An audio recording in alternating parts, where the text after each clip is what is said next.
Yine yazıram qələmimi ayrılığa. Gəl danışaq bu gecə son olmadan. Bilirəm məsrət çəkmək nə deməkdir. Silirəm bizi qəlbdən bir dəfəlik. Qalar üzün xatirə. Mənə səndən əmanət. Keçər zaman unudaram. Deyə bilmirəm məni əfv et. Səssiz bir gecə soyuyan ürəyim mənə səndən danışır. Bilsən necə mən qalıram qışın ortasında yalnız hər şeydən ötə. Silə bilmədiyim biz varıdıq. İndi nələr olur bizə. İndi nələr olur. Bugün də sanki gündür, inan ki saymamışım. Keçmişəm fəsilləri, ehtiyacım varsa qışa. Getdim, getməyində deyiləm onsuz hər səfərdə səpmən.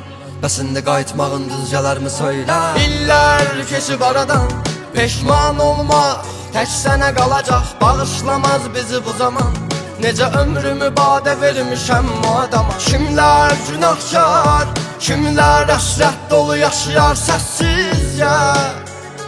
Könlümdən soyudun getdin. Axtarıb aradığın o adam. Gecələrə məcbur tam bir əsirmiş. Azalarkən saçlardakı qaralar. Ağaran tenlərin dərdi sənindir. Söylə nəyə gəlmisən indi. Etdiyin hər şeyin günahı dərindi bunun. Yox bir yolu səni silməkdən başqa. Səssiz bir gecə soyuyan ürəyim mənə səndən danışır. Bilsən necə mən qalıram qışın ortasında yalnız hər şeydən ötə. Silə bilmədiyim biz varıdıq. İndi nələr olur bizə. İndi nələr olur bizə. Səssiz bir gecə soyuyan ürəyim mənə səndən danışır. Bilsən necə mən qalıram qışın ortasında yalnız. Qalıram qışın ortasında yalnız. Səssiz bir gecə soyuyan ürəyim mənə səndən danışır. Bilsən necə mən qalıram qışın ortasında yalnız hər şeydən ötə.